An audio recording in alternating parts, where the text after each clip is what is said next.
গোলাঘাটত যোৱা ২০ তাৰিখে নিশাৰ ভাগত যি ঘটনা হৈছিলে সেই ঘটনাৰ আচলতে তদন্ত ইতিমধ্যে আৰম্ভ হৈছে আৰু নিশা হ'লে সুৰামত্ত হৈ সুৰাৰ ৰাগীত মাতাল হৈ হিংসু জন্তুৰ দৰে আচলতে আচৰণ কৰা এই অংকুৰ মহন্ত আৰু প্ৰকাশ দাসৰ বিৰুদ্ধে ইতিমধ্যে তদন্ত চলি আছে। কিন্তু যোৱা ২০ তাৰিখৰ ঘটনাৰ পিছত যদিও তদন্ত চলিছে, বৰ্তমান পৰ্যন্ত কিন্তু এই অংকুৰ মহন্ত আৰু যি প্ৰকাশ দাস আছে এই প্ৰকাশ দাসৰ ওপৰত কোনো ধৰণৰ ব্যৱস্থা এই মুহূৰ্তলৈকে নিলম্বনৰ যি ব্যৱস্থা আছে সেই ব্যৱস্থা গ্ৰহণ কৰা নাই। যিহেতু গোলাঘাট জিলাত দুজনকৈ আচলতে কেবিনেট মন্ত্ৰী আছে, তাৰ পিছতো কিন্তু এই প্ৰকাশ দাস এই আচলতে অংকুৰ মহন্ত সুৰাৰ ৰাগীত মাতাল হৈ নিশাৰ ভাগত আচলতে যি হিংসু জন্তুৰ দৰে আচৰণ কৰে, সাংবাদিকক বান্ধি থোৱাৰ কথা কয়, সাংবাদিকক আচলতে আক্ৰমণ কৰাৰ ঘটনাৰ দৰে ঘটনা সংঘটিত কৰে। তাৰপিছত কিন্তু এইসকল আচলতে এনেধৰণৰ যি বন বিষয়া আছে এই বন বিষয়াক কিন্তু বৰ্তমানলৈকে আচলতে নিলম্বন কৰা নাই। আমাৰ লগত গোলাঘাট জিলা সাংবাদিক সন্থাৰ বিষয়ববীয়াসকল আছে, আমি তেওঁলোকৰ সৈতে কথা পাতিব বিচাৰিম। মই গোলাঘাট জিলা সাংবাদিক সন্থাৰ সন্মানীয় সাধাৰণ সম্পাদক আছে, মই আপোনাক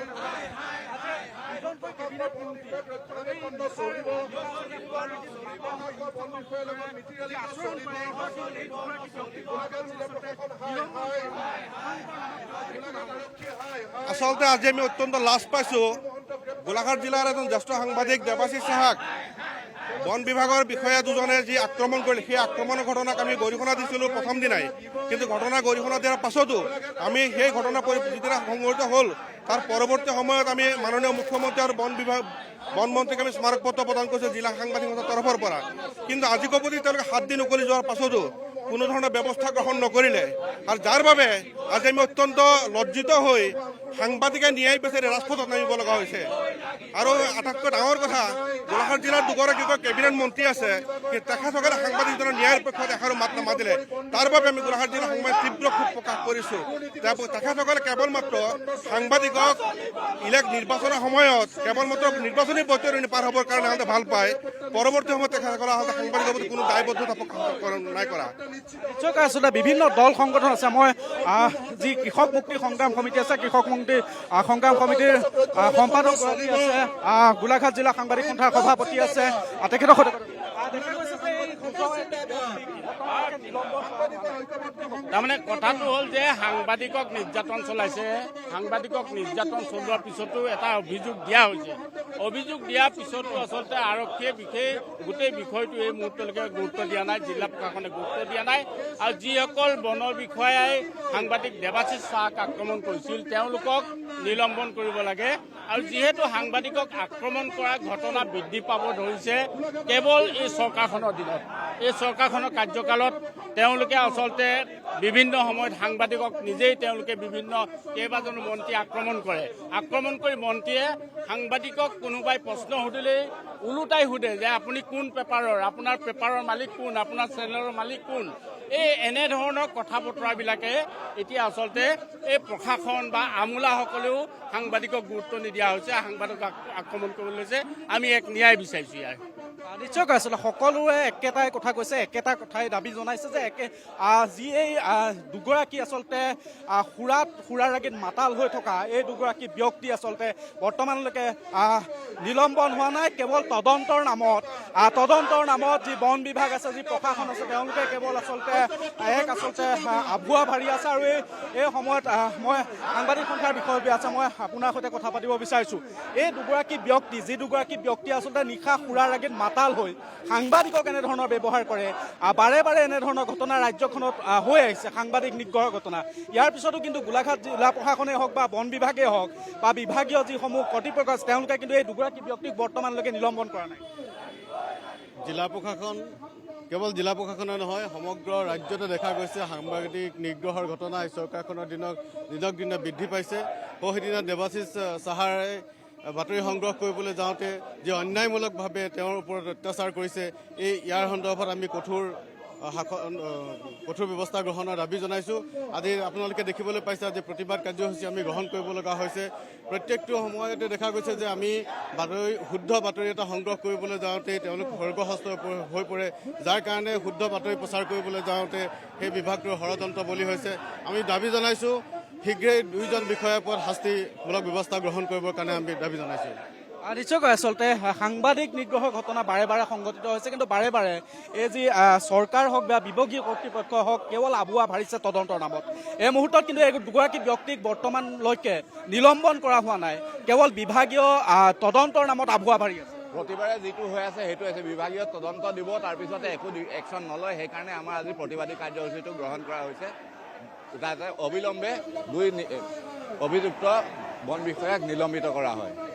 নিশ্চয়কৈ এই দুগৰাকী আচলতে যি সুৰামত্ত বিষয়া, নিশা হ'লে সুৰাৰ ৰাগীত আচলতে মাতাল হৈ এনেদৰে হিংসু জন্তুৰ দৰে আচলতে আচৰণ কৰা এই দুগৰাকী আচলতে বিষয়াক, এই দুগৰাকী বন বিষয়াক আচলতে বৰ্তমানলৈকে নিলম্বন কৰা হোৱা নাই। বৰ্তমানলৈকে তদন্তৰ নামত কেৱল আভুৱা ভাৰি আছে। মই বিদ্যুৎ শইকীয়া ডাঙৰীয়া আছে, মই আপোনাৰ সৈতে কথা পাতি দেখা গৈছে যে এই দুগৰাকী বিষয়াৰ তদন্তৰ নামত কেৱল বিভাগীয় কৰ্তৃপক্ষই আভুৱা ভাৰিছে। ৰক্ষণাবেক্ষণ দিছে, জিলা প্ৰশাসন জড়িত হৈ আছে, চিণ্ডিকেটৰ পৰা টকা খাইছে, চিণ্ডিকেটৰ ভাগ DCয়ে পায়, SPয়ে পায়, দিছপুৰলৈ যায়, নহ'লে কিয় গ্ৰেপ্তাৰ নকৰে? কোন হয়নো? ডেপুটি ৰেঞ্জাৰে হয়? অংকুৰ মহন্তটো টকা খুৰা 2 নম্বৰী এটা দালাল অফিচাৰ হয়? তাৰ ইমান পাৱাৰ নে সাংবাদিকৰ কেমেৰাত হাত দিব? তাৰ ইমান পাৱাৰ নে সাংবাদিকক মাৰিবলৈ বন্দুক লৈ আগবাঢ়ি আহিব? তাৰপিছত যদি তাক গ্ৰেপ্তাৰ নকৰে, অংকুৰ মহন্ত, প্ৰকাশ দাসক যদি গ্ৰেপ্তাৰ নকৰে, তাৰ মানে এই কথাটো নিশ্চিত চবেই ভাগ পায়, দিছপুৰলৈ ভাগ যায়। যদি নাযায় আজিৰ ভিতৰত গ্ৰেপ্তাৰ কৰি দেখুৱাওক। নিশ্চয়কৈ আচলতে এনেদৰে এতিয়া কেৱল আভুৱা ভৰাৰ বাহিৰে অন্য যেন একোৱেই কৰা নাই এই জিলা প্ৰশাসন বা এই যি আচলতে বিভাগীয় কৰ্তৃপক্ষ আছে, যি বন বিভাগ আছে, ব্যাগুম বন বিভাগ আছে, কেৱল কমিশ্যন খোৱাৰ কথা কৈছে। এইগৰাকী বিদ্যুৎ শইকীয়াই কমিশ্যন খোৱাৰ কথা কৈছে। মই আপোনাৰ ওচৰলৈ আহিছোঁ যে দেখা গৈছে যে এই দুগৰাকী ব্যক্তি, যি দুগৰাকী ব্যক্তিয়ে নিশা সুৰাৰ ৰাগীত মাতাল হৈ এনেধৰণৰ আচৰণ কৰে, হিংসু জন্তুৰ দৰে আচৰণ কৰে, এই দুগৰাকী ব্যক্তিক কিন্তু বৰ্তমানলৈকে কোনো ধৰণৰ ব্যৱস্থা গ্ৰহণ কৰা নাই।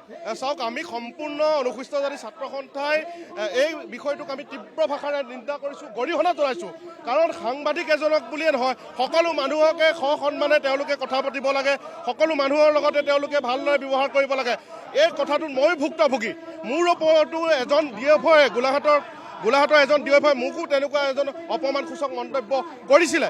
কিন্তু আজি সাংবাদিককে সংগঠনকে অকণো জ্ঞান নকৰে, তেওঁলোকক আমি ধিক্কাৰ জনাইছোঁ। আৰু অতি সোনকালে যিকেইজন ব্যক্তিয়ে এই বিষয়টোৰ লগত জড়িত, অতি সোনকালে তেওঁলোকক নিলম্বন কৰিব লাগে আৰু দেৱাশীষ সাহাক ন্যায় দিব লাগে। নিশ্চয়কৈ আচলতে ন্যায় সকলোৱে বিচাৰিছে। আৰু যি পৰ্যন্ত আচলতে এই দুগৰাকী ব্যক্তিক আচলতে দেখা গৈছে যে বৰ্তমানলৈকে তদন্তৰ নামত কেৱল ভেকু ভাওনা কৰি আছে। এই মই সদৌ অসম ছাত্ৰ সন্থা গোলাঘাট জিলা সমিতিৰ বিষয়ববীয়া আছে, মই আপোনাৰ ওচৰলৈ আহিছোঁ। দেখা গৈছে যে তদন্তৰ নামত কেৱল আভুৱা মাৰিছে। নিশ্চিতভাৱে চাওক, বাতৰি সংগ্ৰহ কৰিবলৈ যোৱা সাংবাদিকৰ ওপৰত যেনেধৰণে তেখেতলোকে আক্ৰমণ কৰিবলৈ উদ্যত হ'ল, গণতন্ত্ৰৰ চতুৰ্থ স্তম্ভক আচলতে আক্ৰমণ কৰা মানে গণতন্ত্ৰৰ যিটো আমাৰ সুস্থিৰ গণতন্ত্ৰ, এই গণতন্ত্ৰটোৰ ওপৰতে আচলতে আক্ৰমণ কৰা বুলি আমি গণ্য কৰিছোঁ। আৰু মূল কথাটো হ'ল যে বন বিভাগটোত বিভিন্ন ধৰণৰ অনিয়ম হৈ থকা আমাৰ পৰিলক্ষিত হয়। এই অনিয়মসমূহৰ বিৰুদ্ধে মাত মতাৰ বাবে NKTVৰ সাংবাদিক দেৱাশীষ সাহাক তেখেতলোকে আক্ৰমণ কৰিবলৈ যি উদ্যত হ'ল, এই বিষয়া দুয়োগৰাকীকে কঠোৰৰ পৰা কঠোৰতম শাস্তি প্ৰদান কৰিবলৈ আমি দাবী জনাইছোঁ। নিশ্চয়কৈ কেৱল তদন্তৰ নামত আভুৱা। আৰু এই দুগৰাকী, যি দুগৰাকী বন কৰ্মী আছিলে, বন বিষয়া আছিলে, তেওঁলোকে আচলতে নিশা আমাৰ সাংবাদিক দেৱাশীষ সাহাক আচলতে দেখা গৈছিলে বান্ধি থোৱাৰ কথা কৈছিলে, আক্ৰমণৰ কথা কৈছিলে। আৰু তাৰপিছতে এতিয়া সাংবাদিকসকল আচলতে জাঙুৰ খাই উঠিছে। মই আপোনাৰ ওচৰলৈ আহিছোঁ দাদা। দেখা গৈছে যে সাংবাদিক নিগ্ৰহৰ ঘটনা এয়াই প্ৰথম নহয়। এইবাৰ কিন্তু দুগৰাকী চৰকাৰী বিষয়া, ব্যাগুম বন বিভাগৰ আচলতে দুগৰাকী বিষয়াই এনেধৰণে আচলতে সাংবাদিকক আক্ৰমণ কৰাৰ ঘটনা সংঘটিত হৈছে। তাৰ পিছতো গোলাঘাট জিলাত দুগৰাকী আচলতে কেবিনেট মন্ত্ৰী থকাৰ পিছতো কিন্তু এই দুগৰাকী বিষয়াৰ ওপৰত তদন্তৰ নামত কেৱল ভেকু ভাওনা কৰি আছে, বৰ্তমানলৈকে নিলম্বন কৰা নাই। কি ক'ব? আপুনি যিটো প্ৰথম কথা ক'লে, গোলাঘাটত এইটো প্ৰথম নহয়, কেইবাজনো হত্যা কৰিছে। এই যিটো আপোনাৰ প্ৰকৃতি বনৰ লগত যিটো সম্পৰ্ক, তেনেকুৱা এটা বিষয়ত আমাৰ কেইবাজনো সাংবাদিক ইয়াত মৃত্যু হৈছে, শ্বহীদ ঘোষণা কৰা হৈছে। তো কথা হ'ল কি, সংবিধানৰ চতুৰ্থ স্তম্ভ বুলি জনাৰ এই আমাৰ সাংবাদিকক এজন বন বিষয়াই যেনেদৰে আচলতে ৰাতি হত্যা কৰিবলৈ উদ্যত হৈছে সেই উদ্যত কিন্তু আমাক বিশেষকৈ প্ৰশাসনৰ যিটো দুৰ্বলতা ওলাই পৰিছে আৰু বৰ্তমানে জিলা উপায়ুক্ত আৰু জিলা SP মহোদয় এতিয়ালৈকে তদন্ত নামত ভেকুবনা কৰি আছে আৰু ভেকুবনা কৰাৰ কাৰণে আজি এতিয়া যিকেইজন বিষয়া প্ৰকাশ দাস আৰু মহন্ত এইকেইজন বিষয়া এতিয়ালৈকে আচলতে তেওঁলোকে হেলাৰঙে ঘূৰিব পাৰিছে। আমি গোলাঘাট জিলা প্ৰশাসন আমি টাইম ছাত্ৰ সন্থাই আমি অনুৰোধ জনাইছোঁ যে আপোনালোকে দাবী জনাইছে আপোনালোকে অনতিপলমে এই দুজন বিষয়াক গ্ৰেপ্তাৰ কৰক, অন্যথা কিন্তু ইয়াত আজি প্ৰথমবাৰ আমি আজি আন্দোলন কৰিছোঁ, কিন্তু অনাগত আৰু আন্দোলন কৰিবলৈ বাধ্য হ'ম। নিশ্চয়কৈ পাৰ্থ, বিভিন্ন দল সংগঠন আহিছে, মই আপোনাৰ ওচৰলৈ আহিছোঁ। তদন্তৰ নামত কেৱল ভেকু ভাওনা আৰু এই গোলাঘাটত সাংবাদিক নিগ্ৰহৰ ঘটনা এয়াই প্ৰথম নহয়, ইয়াৰ পূৰ্বেও বহু ঘটনা হৈছে। তাৰপিছতো কিন্তু দুজনকৈ কেবিনেট মন্ত্ৰী আছে গোলাঘাট জিলাত। তাৰপিছতো এই দুগৰাকী যি সুৰামত্ত বিষয়া আছে, নিশা হ'লে সুৰাৰ ৰাগীত মাতাল হৈ থকা অংকুৰ মহন্ত আৰু প্ৰকাশ দাসক বৰ্তমানলৈকে কিন্তু নিলম্বন কৰা নাই। নহয়, এইটো দুৰ্ভাগ্যজনক কথা। প্ৰকাশ দাস আৰু অংকুৰ মহন্ত এই দুজনৰ যি মানে আচলতে গুণ্ডা ৰূপ সেইদিনাখনি আমি দেখা পালোঁ, এতিয়ালৈকে কিন্তু এই সমগ্ৰ বিষয়টো কিন্তু প্ৰশাসনে যেনেধৰণে মানে তৎপৰতাৰে তেওঁলোকক আচলতে শাস্তি বিহিব লাগিছিলে তেনেধৰণৰ শাস্তি বিহা দেখা পোৱা নগ'ল। আৰু সমান্তৰালভাৱে বনমন্ত্ৰীগৰাকী বিভিন্ন সময়ত যিকোনো কথাক লৈ পেলাই তৎপৰ হৈ থাকে, কিন্তু এই দুগৰাকীয়ে আচলতে গণতন্ত্ৰৰ চতুৰ্থ স্তম্ভক যেতিয়া পদাঘাত কৰিবলৈ তেওঁলোকে সাহস কৰিছে, অনাগত দিনত তেওঁলোকে সাধাৰণ শ্ৰেণীৰ ৰাইজৰ লগত কি ধৰণে ব্যৱহাৰ কৰিব। সেইকাৰণে এনেধৰণৰ বিষয়াক আচলতে অনতি বিলম্বে আচলতে পানিছমেণ্ট দিব লাগে। যদিহে মানে এনেধৰণৰ ব্যক্তিক যদি সাৰ পানী যোগায় চৰকাৰখনে, কিন্তু অনাগত দিনত কিন্তু চৰকাৰখন বদনাম কৰাৰ ক্ষেত্ৰত কিন্তু এওঁলোকে আৰু উদগনি পাব বুলি আমি বিশ্বাস কৰোঁ। নিশ্চয়কৈ সকলো সাংবাদিক ওলাই আহিছে। এতিয়া মই আপোনাৰ ওচৰলৈ আহিছোঁ দাদা। দেখা গৈছে যে গোলাঘাট জিলাত ইয়াৰ পূৰ্বে কেইবাজনো সাংবাদিকৰ মৃত্যু হৈছে আৰু কেইবাজনো সাংবাদিকৰ ওপৰত এনেধৰণৰ ঘটনা হৈছে। এইবাৰ কিন্তু স্বয়ং বন বিভাগেই সাংবাদিকৰ ওপৰত আক্ৰমণৰ দৰে ঘটনা সংঘটিত হৈছে। কি ক'ব? চাওক, গোটেই বিষয়টো হ'ল এটাই কথা যে সাংবাদিক নিগ্ৰহ ঘটনা সময়ে সময়ে আহি আছে, হৈ আহিছে। আৰু গোলাঘাটৰ সিদিনাখন যিটো ঘটনা NKTV আপোনালোকৰ দেৱাশীষ ছাৰৰ লগত যিটো ঘটনা হ'ল, তাত স্পষ্টভাৱে দেখিছে যে বন বিভাগৰ যিটো গুণ্ডাগিৰি, যিটো দাদাগিৰি, যে চৌহদত আপুনি বাতৰি ক'ব সোমাব নোৱাৰিব, বাতৰি ক'ব সোমাবলৈ আপোনাক বান্ধিব ক'ব, আপোনাক ধৰিব ক'ব। এই ধৰণৰ কিয় তেওঁলোকে কৰিব পাৰিছে? গতিকে গণতন্ত্ৰ চতুৰ্থ স্তম্ভৰ ওপৰত এই প্ৰতিটো মুহূৰ্তত যিহেতু আক্ৰমণ হৈয়ে থাকে, এই নতুন ঘটনা নহয়। এই ঘটনাৰ পিছত দেখা পাইছোঁ যে এতিয়া আৰক্ষীয়ে যিদিনা ব্যৱস্থা গ্ৰহণ কৰিছে সেয়া হৈ উঠা নাইকিয়া। আৰু যিজন মূল বিষয়াৰ কথা আপুনি কৈছে, সেই বিষয়াৰ বিৰুদ্ধে কিন্তু কোনো ধৰণৰ নিলম্বন কৰা নাইকিয়া। গতিকে সেই ক্ষেত্ৰত দাবী উত্থাপন কৰিছে আৰু যাক লৈ আজি প্ৰতিবাদ কৰিছে। আৰু এই ক্ষেত্ৰত ভাবোঁ এই প্ৰতিবাদৰ পিছত আৰক্ষীয়ে এটা কঠোৰ ব্যৱস্থা গ্ৰহণ কৰিব। নিশ্চয়কৈ গণতন্ত্ৰৰ চতুৰ্থ স্তম্ভ আৰু চতুৰ্থ স্তম্ভই ৰাইজৰ নিৰাপত্তাৰ বাবে, ৰাইজৰ ন্যায়ৰ বাবে আচলতে দাবী জনায়। কিন্তু আজিৰ তাৰিখত লজ্জাজনক বিষয়, গণতন্ত্ৰৰ চতুৰ্থ স্তম্ভ সাংবাদিকসকলে আচলতে এতিয়া ন্যায় বিচাৰি প্ৰতিবাদ কৰিবলগীয়া হৈছে। গণতন্ত্ৰৰ চতুৰ্থ স্তম্ভই আজি ন্যায় বিচাৰি প্ৰতিবাদ কৰিবলগীয়া হৈছে জিলা প্ৰশাসনৰ ওচৰত। কি ক'ব? দুৰ্ভাগ্যজনক এয়া আমাৰ কাৰণে, বিশেষকৈ গণতান্ত্ৰিক ৰাজ্য এখনত এনেকুৱা ধৰণৰ এটা কাণ্ড হোৱাটো। যে প্ৰশ্ন সুধিলেই যদি আমি কাৰোবাৰ আক্ৰমণৰ বলি হ'ব লাগে, কাৰোবাৰ অনিয়মৰ যদি বিৰোধ কৰিলে, সংবাদ সম্প্ৰচাৰ কৰিলেই যদি সাংবাদিকসকল কাৰোবাৰ আক্ৰমণ বলি হ'ব লগা হয়, তেতিয়াহ'লে এই ৰাজ্যত সাধাৰণ মানুহৰ অধিকাৰ আৰু স্বাধীনতাৰ প্ৰশ্নটো ক'ত থাকিব? আমি অত্যন্ত উদ্বেগজনক ঘটনা বুলি ভাবিছোঁ আৰু বন বিভাগৰ এই দুৰ্নীতিগ্ৰস্ত বিষয়াসকলৰ শাস্তি দাবী কৰিছোঁ। নিশ্চয়কৈ সকলোৱে এটাই দাবী উত্থাপন কৰিছে যে এই যি দুৰ্নীতিগ্ৰস্ত বিষয়া আছে, এই দুৰ্নীতিগ্ৰস্ত বিষয়াসকলক আচলতে দেখা গৈছে যে আচলতে শাস্তি প্ৰদান কৰিব লাগে। এইসকল দুৰ্নীতিগ্ৰস্ত বিষয়াৰ ওপৰত বিহিত ব্যৱস্থা গ্ৰহণ কৰিব লাগে। কিন্তু আচলতে লজ্জাজনক বিষয় হৈছে যে যি আচলতে গণতন্ত্ৰৰ চতুৰ্থ স্তম্ভই প্ৰত্যেকটো সময়ত আচলতে দাবী জনাই আহিছে যে ৰাইজৰ ন্যায়ৰ বাবে মাত মাতি আহিছে, সেই চতুৰ্থ স্তম্ভৰ সাংবাদিকসকলে আজি দেখা গৈছে যে প্ৰতিবাদ কৰিবলগীয়া হৈছে, ন্যায় বিচাৰি প্ৰতিবাদ কৰিবলগীয়া হৈছে। মই পোনে পোনে দাদা আপোনাৰ ওচৰলৈ আহিছোঁ। যি সময়ত আচলতে সাংবাদিকসকলে ৰাইজৰ ন্যায়ৰ বাবে দাবী জনায়, সেই সাংবাদিকসকলে এতিয়া দেখা গৈছে যে জিলা আয়ুক্তৰ কাৰ্যালয়ৰ সমীপত আচলতে প্ৰতিবাদ কৰিবলগীয়া পৰিৱেশৰ সৃষ্টি হৈছে। হয়, আচলতে সেইটোৱে আটাইতকৈ দুৰ্ভাগ্যজনক কথা। ৰাইজৰ অভিযোগৰ ভিত্তিত বাতৰি সংগ্ৰহ কৰিবলৈ যোৱা এজন সাংবাদিকক আচলতে বন বিষয়াই যি আক্ৰমণ কৰিলে, তাৰপিছত বন বিভাগৰ যি দায়িত্ব আছিলে সেই দায়িত্ব কৰ্তব্য পালন কৰাৰ বিপৰীতে, প্ৰশাসনে নিজৰ দায়িত্ব কৰ্তব্য পালন কৰাৰ বিপৰীতে তেওঁলোকে সাংবাদিকসকলক আচলতে ৰাজপথলৈ ওলাই আহিবলৈ বাধ্য কৰালে। গোলাঘাট জিলাৰ বন বিষয়া বা বন বিভাগটো সম্পূৰ্ণ আচলতে মূৰৰ পৰা গেলিছে। অকল তেওঁলোকে দুৰ্নীতিৰ লগতে জড়িত হৈ থকা নাই, গুণ্ডাগিৰিৰ লগতো জড়িত হৈ পৰিছে আৰু তেওঁলোকে আচলতে সাংবাদিকক আক্ৰমণ কৰিবলৈও কুণ্ঠাবোধ নকৰা হৈছে। নিশ্চয় কোনোবা প্ৰভাৱশালী আচলতে মন্ত্ৰী, বিধায়ক, মুখ্যমন্ত্ৰী, বন মন্ত্ৰীৰ পৃষ্ঠপোষকতা আছে, সেইকাৰণে আচলতে এইখিনি কাম কৰিবলৈ তেওঁলোকে সাহস কৰিছে। আৰু আমি দাবী জনাইছোঁ, যদি চৰকাৰ প্ৰশাসন আচলতে এই দুৰ্নীতিগ্ৰস্ত বন বিষয়াসকলৰ লগত জড়িত নাই, তেনেহ'লে তেওঁলোকে এই দুজন বন বিষয়াৰ বিৰুদ্ধে উচিত পদক্ষেপ গ্ৰহণ কৰি তেওঁলোক যে দুৰ্নীতিৰ পৰা আঁতৰি আছে সেয়া প্ৰমাণ কৰক। নিশ্চয়কৈ বহু জ্যেষ্ঠ সাংবাদিকে আচলতে এই প্ৰতিবাদত অংশগ্ৰহণ কৰিছে আৰু মই এগৰাকী জ্যেষ্ঠ সাংবাদিকৰ ওচৰলৈ যাব বিচাৰিছোঁ। দাদা, দেখা গৈছে যে সাংবাদিকসকলে ৰাইজৰ ন্যায়ৰ বাবে আচলতে বিভিন্ন সময়ত কাম কৰি আহিছে। আজি কিন্তু সাংবাদিকসকলে সাংবাদিকৰ ন্যায়ৰ বাবে প্ৰতিবাদ কৰিবলগীয়া হৈছে, কি ক'ব? কিন্তু আটাইতকৈ পৰিতাপৰ বিষয়, আমি দেখোঁ যে বিভিন্ন সময়ত সাংবাদিকসকলে নিজৰ দায়িত্ব আৰু কৰ্তব্য পালন কৰিবৰ কাৰণে বহু ৰিস্ক লৈ ইতিমধ্যে যাবলগীয়া হয়। তেনেস্থলত কোনো যদি চৰকাৰী বিষয়া বা কৰ্মচাৰীয়ে সাংবাদিকসকলক দুৰ্ব্যৱহাৰ কৰে বা কৰ্মত বাধা দিয়ে, সেইটো আটাইতকৈ পৰিতাপৰ বিষয়। এইটো কোনো নতুন ঘটনা নহয়, পূৰ্বতো সাংবাদিকৰ ক্ষেত্ৰত এনেধৰণৰ বহু ঘটনা সংঘটিত হৈ গৈছে। গতিকে শেহতীয়াভাৱে দেৱাশিষ চাহাৰ ওপৰতো তেনে ঘটনা সংঘটিত হ'ল আৰু সেই ঘটনা হৈ যোৱাৰ পিছত বৰ্তমানলৈকে সেই চৰকাৰী বিষয়াজনৰ ওপৰত এতিয়ালৈকে কোনো ব্যৱস্থা গ্ৰহণ কৰা নাই। গতিকে তাৰ কাৰণে আজি সাংবাদিক সন্থাৰ লগতে অন্যান্য দল সংগঠনে জিলা আয়ুক্ত কাৰ্যালয়ৰ সন্মুখত প্ৰতিবাদ সাব্যস্ত কৰিছে আৰু আমি আশা ৰাখিছোঁ আয়ুক্তগৰাকীয়ে এই ক্ষেত্ৰত এটা বিহিত ব্যৱস্থা শীঘ্ৰে গ্ৰহণ কৰিব। নিশ্চয়কৈ সকলোৰে একেমুখে এটাই কথা কৈছে যে জিলা আয়ুক্তগৰাকীয়ে আচলতে বিহিত ব্যৱস্থা কৰিব লাগে। মই আপোনাৰ ওচৰলৈ আহিছোঁ দাদা।